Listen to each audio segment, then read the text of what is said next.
और जहाँ तक पीने पिलाने की बात है मैडम, मस्ती की जान, शराब में जो डूबा ना उभरे जिंदगानी ने, शराब में जो डूबा ना उभरे जिंदगानी ने, लाखों घर बर्बाद हो गए इस बंद बोतल की पानी में।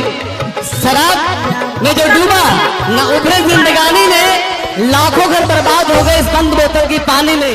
बहारा में बनी गुजर हतिया वो तो हमारा मालिक के बारात,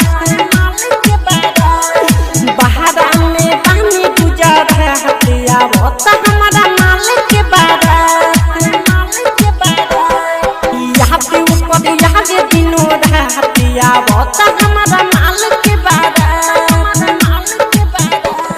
दिल की क्या बात करते हो कि मेरा हर दिल तेरी हर रात से अच्छा होगा, मेरा इकरार तेरे इनकार से अच्छा होगा।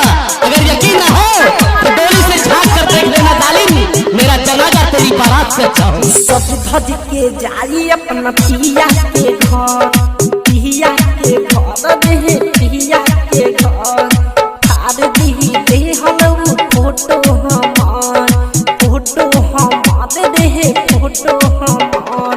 सज धज के जाई अपना पिया के घर, थार दी दे हलऊ फोटो हमार। फुनवा पर करी ना भातिया वो तो हमारा मालिक के बारात, बहारा में बनी गुजर हतिया वो तो हमारा मालिक के बारात। और मोहब्बत की बात की तो कहते हैं कि मोहब्बत करने वाले को दीवाना कह दिया, प्यार में जलने वाले को परवाना कह दिया, दफना दिया मोहब्बत को इन पत्थरों के नीचे, हम लोगों ने उसे ताजमहल का आशियाना कह दिया। संदीप अवधेश के ऊ मरल बिया जान, मरल बिया जान रे मरल बिया जान। पागल बनवले बा ओकर मुस्कान, ओकर मुस्कान रे ओकर मुस्कान। बलवल के बल स्टोरी के मरल बिया जान, पागल बनवले बा ओकर मुस्कान।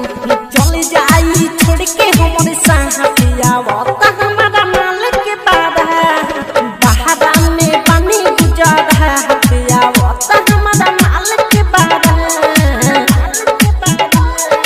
बहारा में बनी गुजर हतिया वो तो हमारा मालिक के बारात। यहाँ पे ऊपर यहाँ के दिनों हतिया वो तो हमारा मालिक के बारात। Super recording studio Sugauli.